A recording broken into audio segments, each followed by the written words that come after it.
Pulau Bali selalu identik dengan pemandangan alam eksotis serta daerah yang dikenal dengan julukan Pulau Seribu Pura dan banyak menyimpan peradaban budaya di dalamnya. Namun, ada sebuah daerah yang menjadi tempat tinggal warga mayoritas Muslim dan merupakan kampung Islam tertua di Pulau Bali yang tak lain berawal dari seorang raja pertama Buleleng yang begitu sakti dan tak tertandingi yang membawa Islam ke peradaban Pulau Bali. Dari 750 tahun perkembangan agama Islam yang ada di Pegayaman tidak terkena pengaruh budaya. Agama. Semua penguasa-penguasa di Bali yang itu bertahap dengan kedatangan yang berbeda dari awal-awal kedatangan orang-orang yang ada di Bali kan itu tidak ada yang asli kalau kita lihat kan begitu ya. Mari pelajari sejarah. Dengan mempelajari sejarah, keyakinan dan jati diri kita itu ada. Kita tidak akan diumbang-ambing oleh siapa dan bagaimanapun keadaan.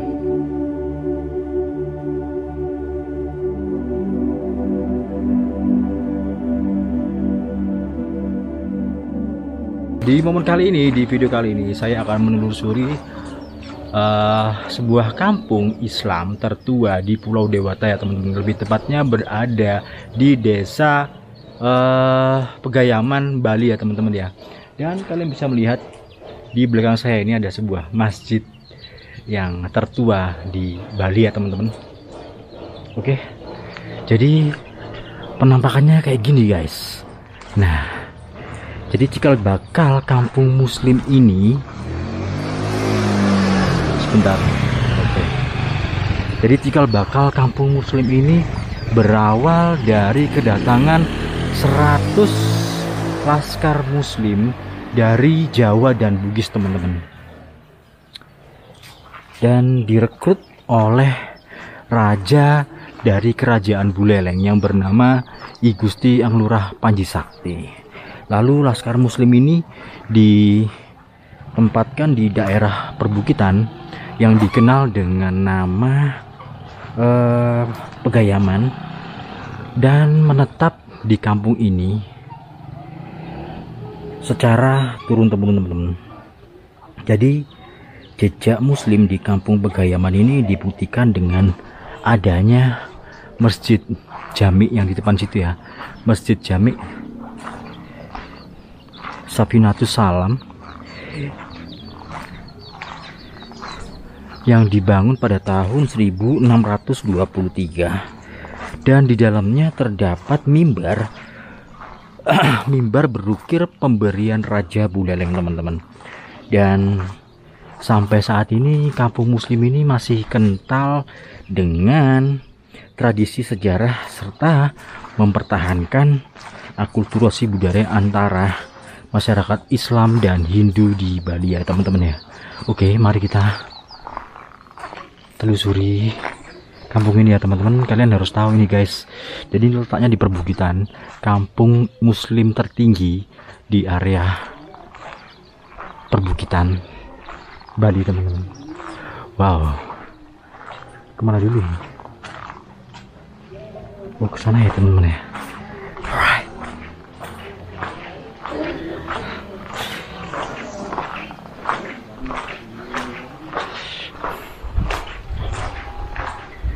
Oke.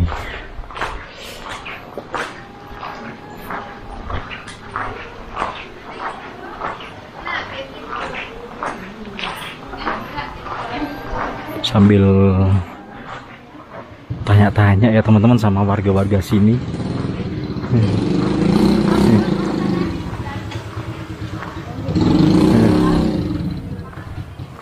Oke.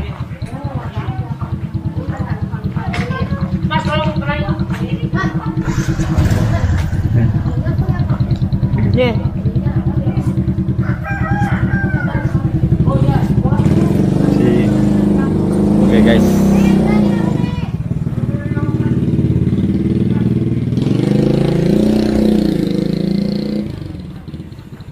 Oke, sambil jalan-jalan dan merasakan suasana yang tenang, indah dan enak lah teman-teman.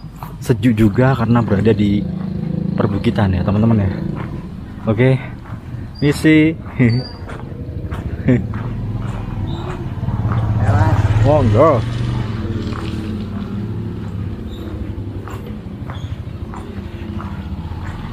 Oke.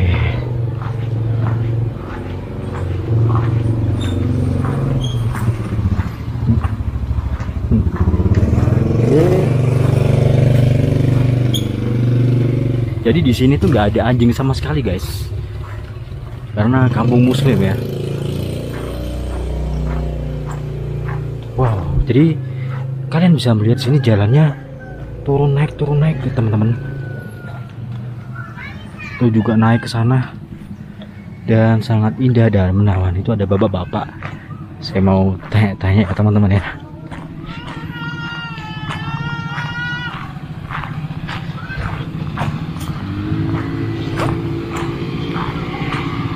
Pak.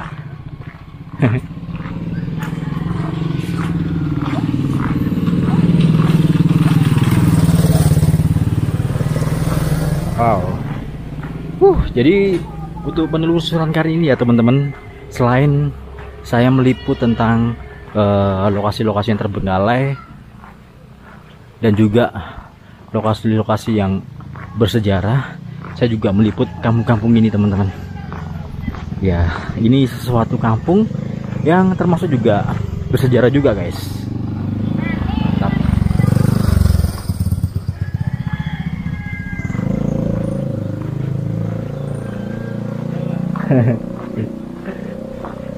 Wow. Gimana ya?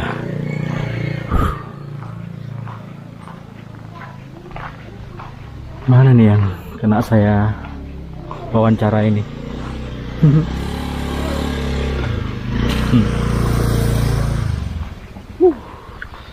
Indah guys, sampai ke atas sana ya teman-teman. Ini turun terus jalan ke sana. Oke. Kok gelap sih? Nah, wow, ini masih jalan ke sana ya teman-teman. Kita kembali deh.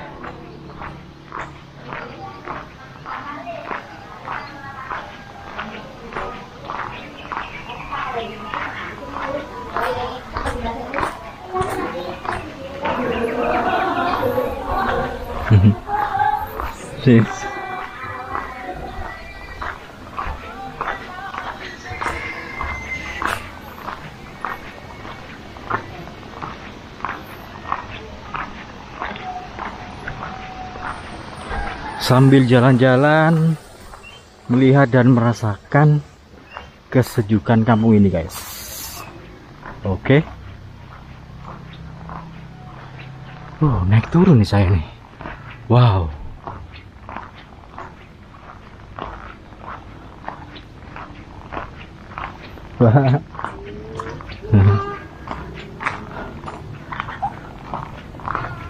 Rata-rata kebanyakan ya teman-teman yang saya sapa itu nggih gitu teman-teman, balasnya nggih. Jadi ya mungkin ada masih ada keturunan Jawanya ya teman-teman ya. Wow, lumayan. Wah, ini kemana ini?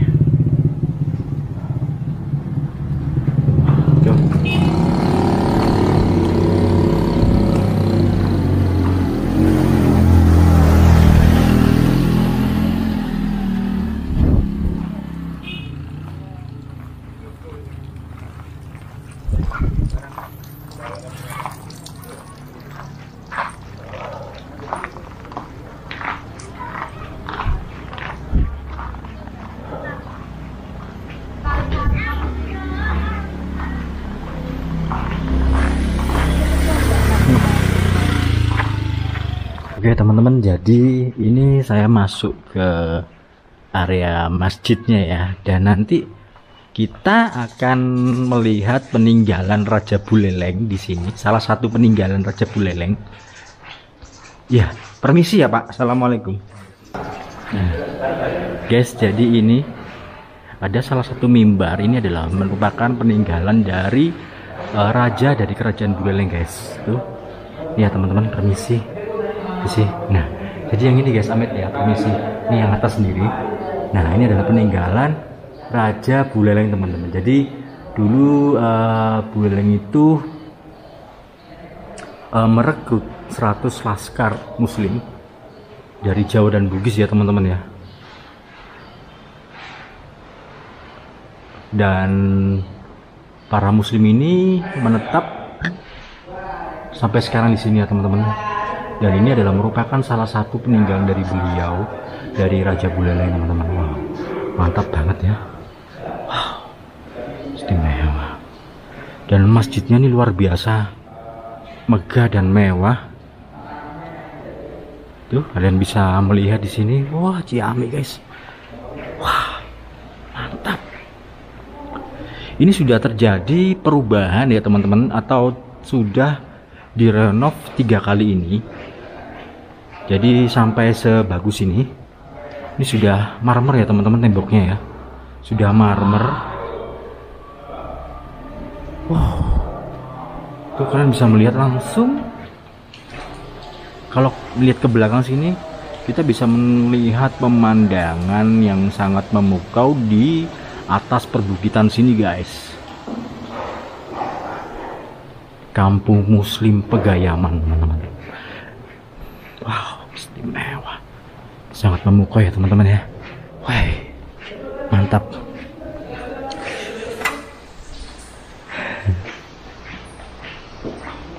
Assalamualaikum.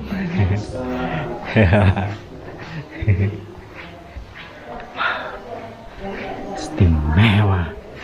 Oke, nanti kita bertanya-tanya kepada para sesepuh, seorang budayawan yang sangat terkenal di Pegayaman ya teman-teman. Beliau bernama Pak Harto, yang mengerti tentang sejarah dari kampung ini guys.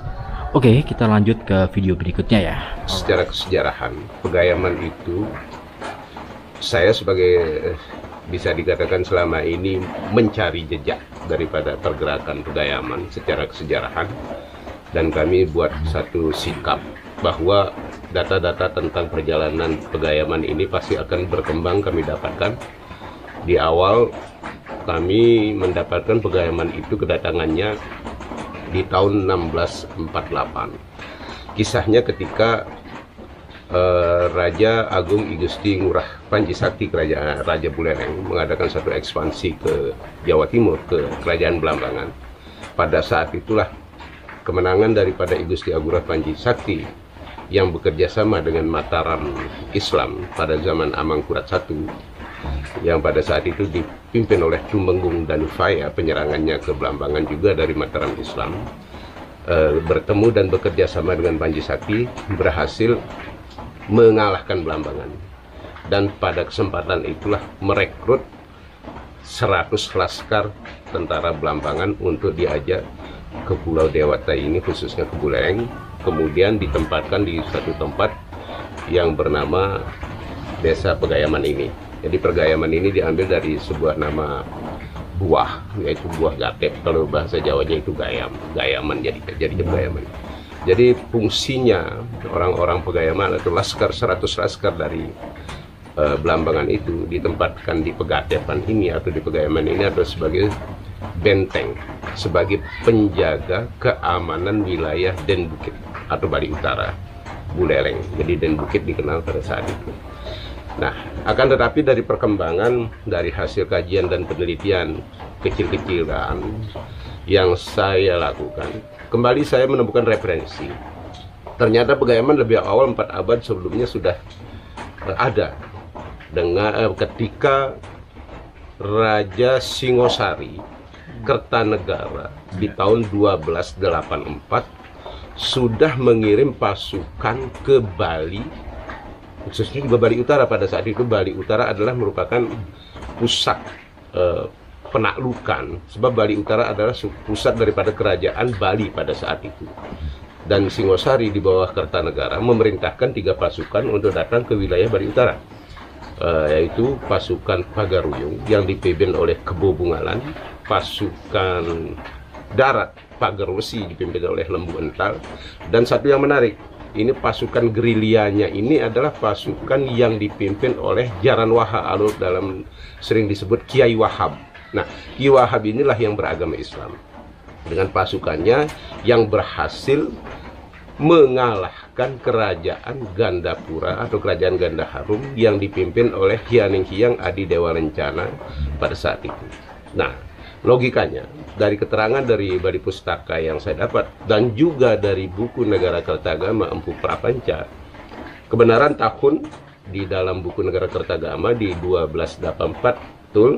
Kemudian di penjerangannya juga dalam buku Pustaka Bali yang disusun oleh Insinyur Ketut Darmaya, itu dikatakan bahwa yang mengalahkan kerajaan Gandapura pada saat itu adalah ketika pasukan gerilya dari yang namanya Pagar Ayam yang dipimpin oleh Kiai Wahab inilah mulai diletakkannya posisi orang Islam di Bali, khususnya di Bali Utara, yaitu di hutan Pegatepan ini juga.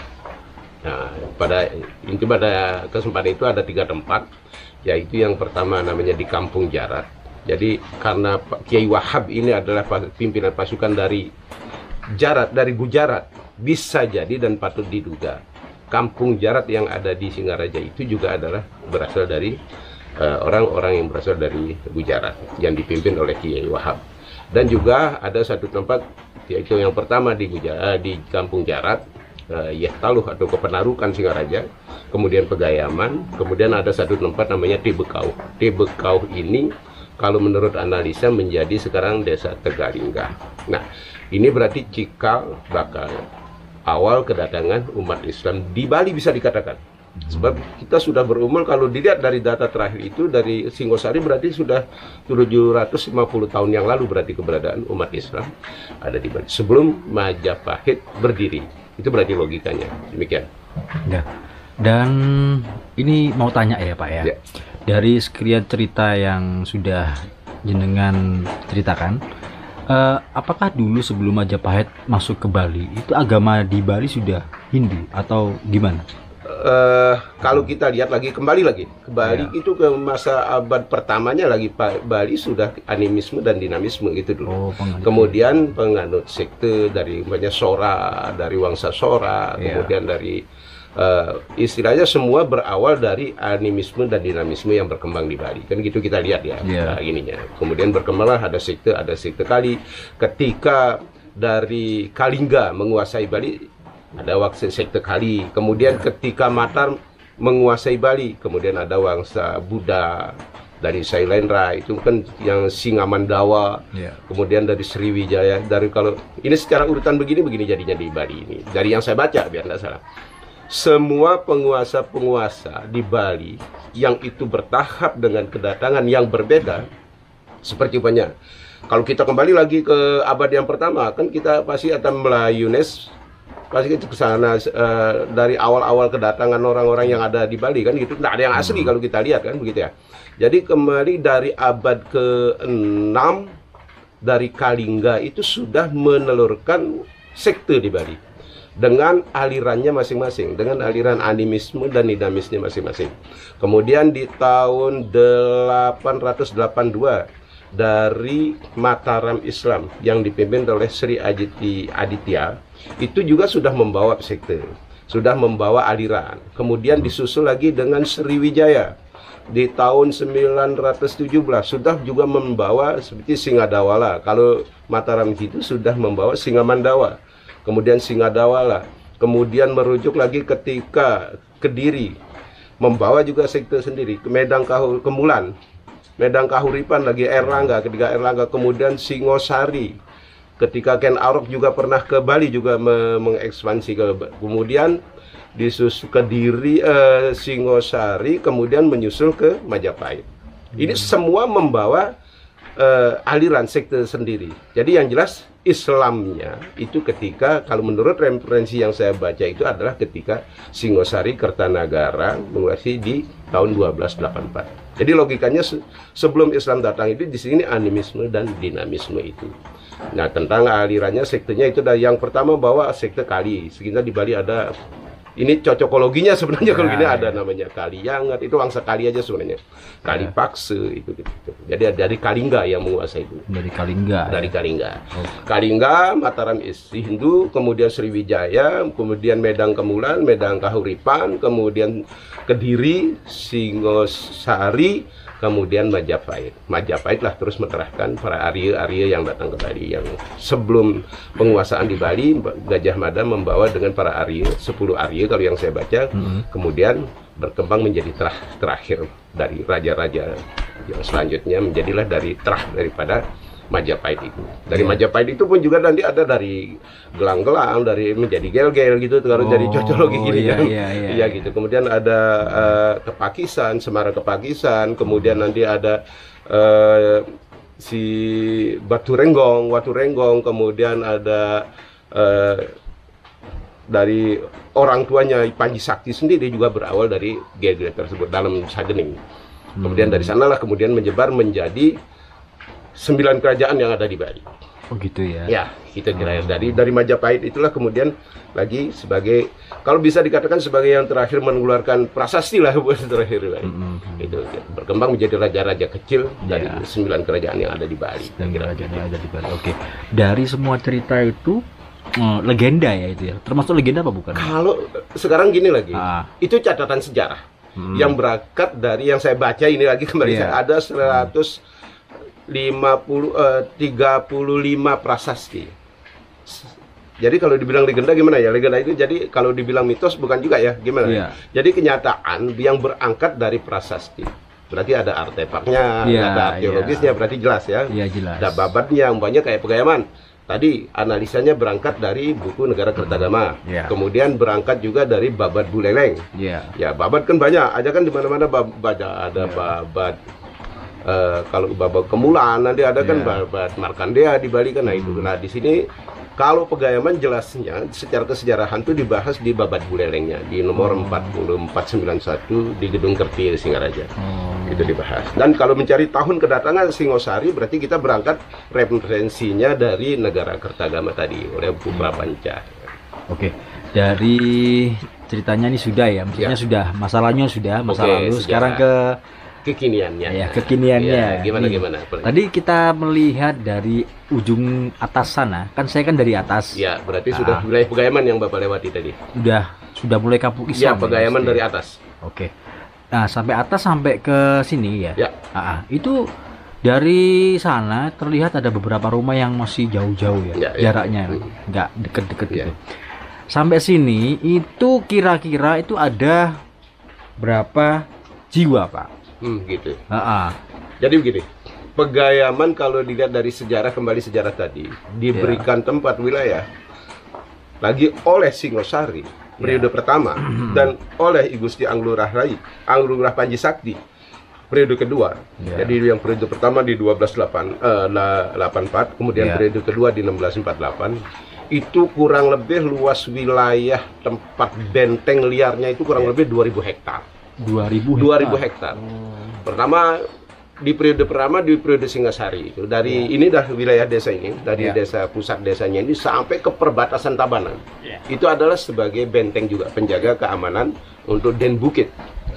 Dan juga di periode Panji Sakti masih di sekitaran di 2000 hektar itu. Bisa dilogikakan yang membuat batas wilayah Kabupaten Buleleng dan Tabanan adalah orang Pegayaman yang memang ditugaskan di perbatasan. Nanti Mas kalau lewat ke arah Denpasar nanti akan melihat di sana ada tugu besar, ada nanti musola Al-Basit di desa Pancasari, itu dulu masih wilayah Pegayaman itu. Jadi dulu namanya di Sebenyah. Ketika ada pemekaran menjadi desa Pancasari. Dan sekarang masih banyak testimoni orang-orang Pegayaman di perbatasan itu. Ada Masjid Al-Falah, ada musola Al-Basit, kemudian ada lagi musola di Timur Bukit. Nah itu di lapangan golf dari Handara Kosaido di sana. Kemudian perkembangan yang pertama dari zaman Singosari itu berarti di sini sudah sejumlah pasukan, bisa jadi karena pasukan Singosari adalah multi, di sana ada multi agama. Jadi tidak semua yang datang bisa jadi, patut diduga tidak semua beragama Islam dan diletakkan di sini. Kemudian yang di periode kedua ketika kedatangan Panji Sakti, nah itu 100 orang laskar itu sudah pasti Muslim pada saat itu yang diletakkan di sini. Nah, dilihat dari perkembangan sekarang terakhir data desa luasnya sekarang dari sudah di luar pengembangan pemekaran desa sekarang berjumlah 1.598 hektar dengan KK 1.700-an KK dengan jiwa 8.000 jiwa. Nah, yang Muslim itu bisa dikatakan 98% Muslimnya. Nah, yang umat Hindu ada di bagian atas saja. Mas nanti kalau lewat di shortcut sekitar itu aja. Oh, gitu. Dan beliau pun sahabat-sahabat kita nyame Hindu yang ada di sana itu adalah datang ketika di tahun 1963 ketika erupsi Gunung Agung. Erupsi Gunung Agung. Erupsi Gunung Agung di 1963. Ya. Nyamu-nyamu kita yang berasal dari Karangasem itu kita berikan tempat di sini untuk meminjam tempat. Kemudian ada yang dikasih minta yang dia sebagai penggarap. Kemudian ada yang bisa membeli sampai sekarang. Dan di wilayah Tower Turiya Pada yang ada sekarang itulah di sana sekitar shortcut itulah sekarang itu di sana banyak Hindu dan di sana ada pura dalam, pura desa, pura kayangan itu ada di sana semua lengkap. Kita berikan untuk membuat hal itu. Sebab di sana dia butuh ibadahnya kan gitu. Ya. Jadi dari tahun 1963 lah mereka berdatangan untuk bisa di sini bertempat tinggal. Sebab sudah luluh lantah di Karangasem kan. Nah, dengan erupsinya Gunung Agung pada saat itu. Demikian. Oke. Lalu kalau untuk tradisi sejarahnya Pak, di sini kan kebanyakan mayoritas Muslim di Bali ya. Nah ini di kampung Muslim ini gimana? Dari segi ambil kopi Mas ya? Iya, enggak apa-apa. Ya dari segi nama masing-masing orang itu apakah mempengaruhi dengan apa ya? Ada pengaruhnya dengan Muslim nggak? Oh gini. Dari 750 tahun perkembangan Pegayaman, agama Islam yang ada di Pegayaman tidak terkena pengaruh budaya. Agama. Ya. Kalau budaya, iya. Dalam budaya Pegayaman ini muncul akulturasi budaya Bali yang masuk ke Pegayaman. Kemudian setelah budaya Bali ini masuk ke Pegayaman dan mana yang dipilih itulah yang berkembang sampai sekarang. Masuk dalam akulturasi budaya yang sangat kental sampai sekarang. Seperti umpamanya dalam kita berbahasa setiap hari. Kita di sini sekalipun dari Jawa, dari Singosari, kita dari Belambangan, kita tidak ada bahasa Jawa di sini. Full di sini bahasa Bali. Pelakunya semua nyamu-nyamu Selam Pegayaman. Dari bahasa Bali malah tingkat menengah sampai ke atas ini tidak halus sih bahasanya. Malah ada bahasa Bali yang tidak dipakai kecuali hanya dua desa yang memakai desa Karangasem dan Pegayaman aja. Seperti kayak kata biane. Biane itu artinya tidak. Kalau di Bali ten, udah halus sekali. Kalau di sini biane. Biane itu bahasa Kawi tidak. Jadi orang Pegayaman malah pakai dengan orang Karangasem. Kemudian dalam panggilan di Pegayaman tetap memakai tahapan panggilan nama yang ada di Bali seperti Wayan, Nengah, Nyoman, Ketut. Nah saya ini karena saya yang ke-9 saya Ketut. Jadi dari 4 itu sudah Ketut, Wayan, Nengah, Nyoman, Ketut dan di Pegayaman tidak ada Wayan kembali lagi. Wayan Tagel itu tidak ada. Kemudian terus Ketut. Dan orang Pegayaman itu banyak-banyak punya anak. Biasa ada sampai 20, 25. Ketut semua setelah yang keempat. Dari 4 terus Ketut terus. Ketut terus. Nah itu bedanya di Bali. Itu yang membedakan Bali Pegayaman dengan Bali pada umumnya di bidang panggilan. Sebab itu panggilan urutan itu adalah untuk mengharuskan panggilan dengan tidak memanggil nama. Nah kemudian juga kuliner di Pegayaman adalah kulinernya kuliner Bali. Full kuliner Bali. Kemudian rainannya atau hari raya dan peringatan-peringatannya, tahapannya juga pakai tahapan sebagaimana di Bali. Seperti umpama pembuatan jajan, itu namanya penapean. Nah, jaje istilahnya, terus penapean, kemudian penampahan itu ketika motong sapi atau motong binatang untuk di hari rayanya, kemudian ada umanis. Nah, itu tahapan di Bali itu berjalan juga di Pegayaman. Kemudian sistem pengairan subak juga berlaku di Pegayaman. Sistem subak yang berjalan di Pegayaman sistem subak Bali. Cuman perlakuannya seperti subak Pegayaman. Artinya apa? Kalau di Pegayaman nyari Banten dan jual Banten tidak laku sebab tidak ada yang beli nanti. Sebab di sini Islam semua. Nah, Tapi dalam pelaksanaan daripada subak di Pegayman, kita pakai sistemnya sistem subak Bali. Jadi seperti ada istilah mapag toye kalau di subak, di Pegayman juga ada istilah-istilah itu mapag toye. Yang dibawa ke sana itu bukan Banten, yang dibawa ke sana makanan. Makanan seperti ketupat, jajan-jajan, opor, sampai di Muara ketika sudah habis zikir. Nah, di sana itu disantap, bukan sebagai sebuah persembahan, tapi untuk santapan setelah zikir. Sedangkan kalau di nyame-nyame kita di Hindu itu kan Banten yang dibawa, pengantin Banten. Itu wujud syukur yang harus diucapkan kita kepada Allah Subhanahu wa Ta'ala.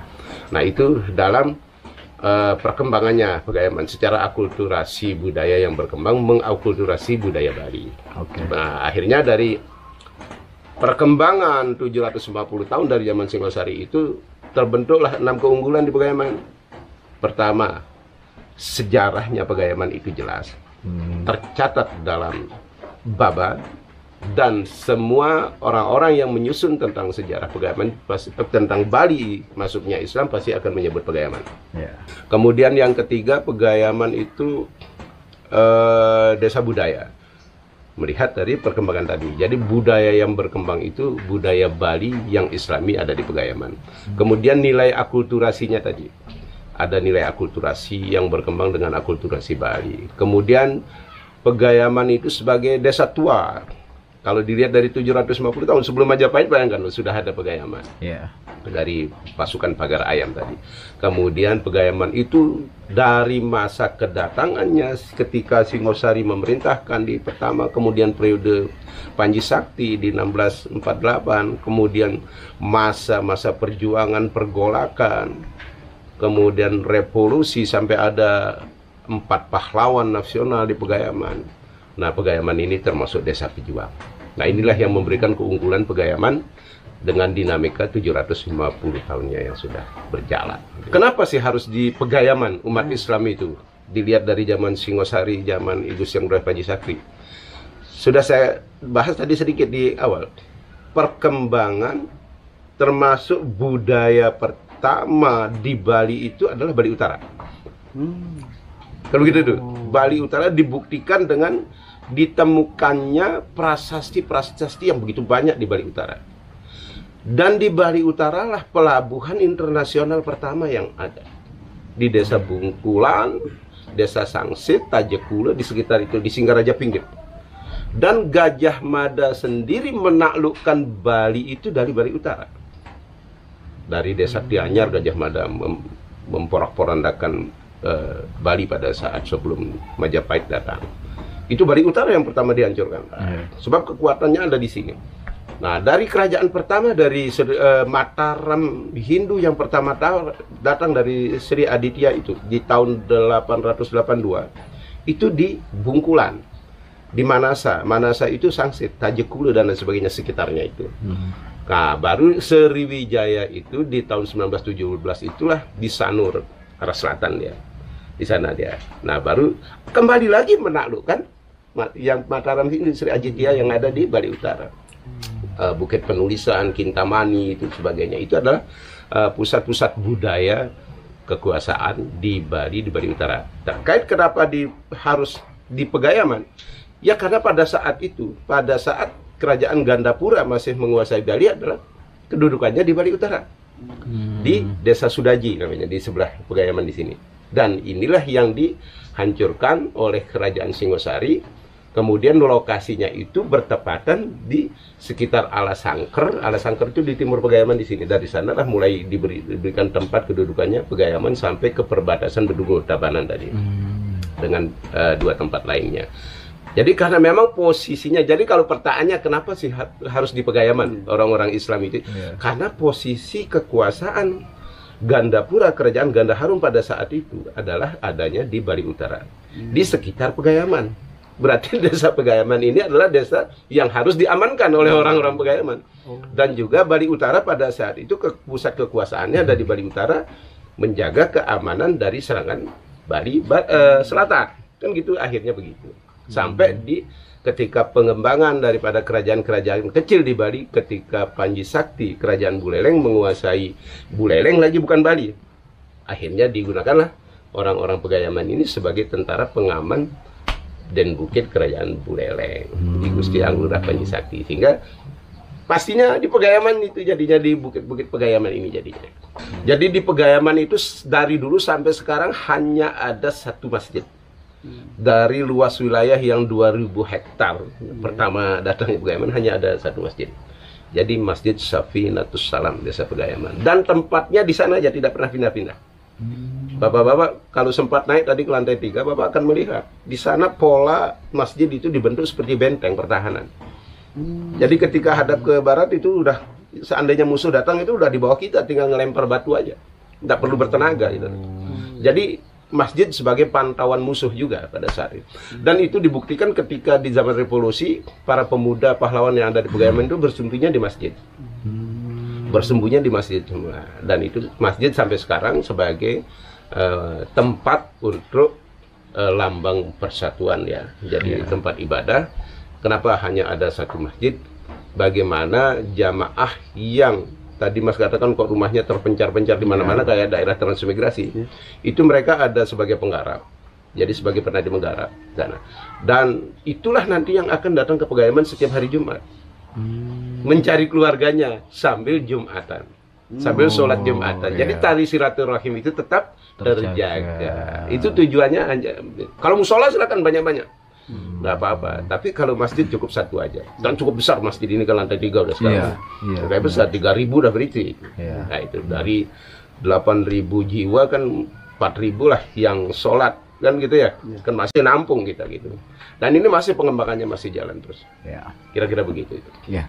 Terus apakah bukti keberadaan peninggalan dari Raja Buleleng tersebut memang sudah ada masih ada di sana, di mimbar sana ya? Iya, jadi itulah buktinya bagaimana pengayoman dari seorang raja. Pertama, kita diberikan lahan.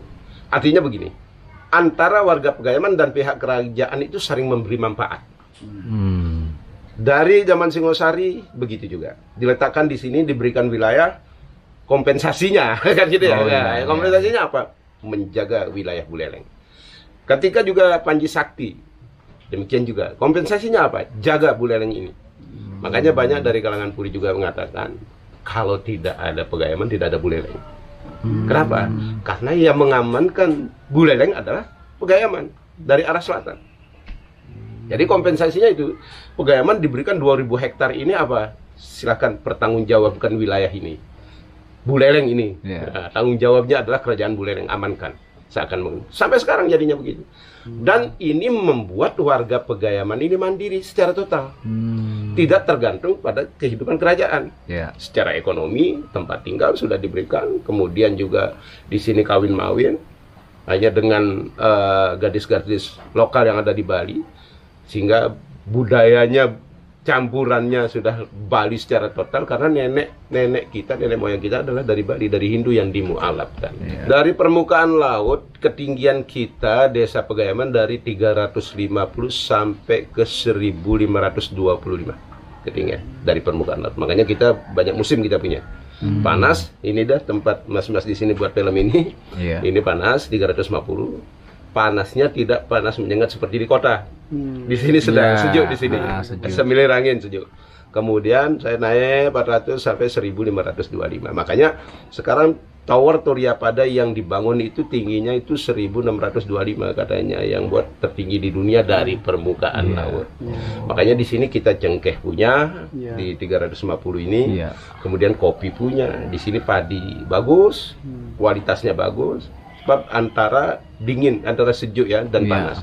Itulah di sini ketinggian. Dan di sini buah banyak, Mas. Buah duren itu di sini. Tempatnya ada di sini dan sangat cocok untuk ditanamin yang itu. Sampai ketinggian kopi kita di sana, kopi robusta, arabica dan lokal. Baik untuk pemirsa semuanya, siapapun yang mendengar konten ini, mari pelajari sejarah. Dengan mempelajari sejarah, keyakinan dan jati diri kita itu ada. Kita tidak akan diumbang-ambing oleh siapa dan bagaimanapun keadaannya. Yang penting sejarah itu dapat dan kita dapatkan dengan kebenaran. Cari pusat sejarah itu yang sebenarnya. Dengan jalur-jalur sesuai dengan metodologi. Sekalipun kita bukan akademisi dari yang jurusan sejarah, tapi kita bisa belajar mencari validitas daripada data sejarah, dan itulah yang akan menguatkan diri kita generasi ke depan. Kita tidak diombang-ambing oleh sebuah kepentingan, apalagi itu kepentingan.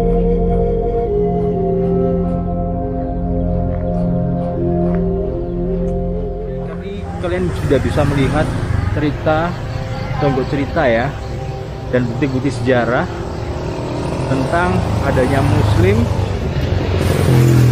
di Bali ini, dan ini adalah merupakan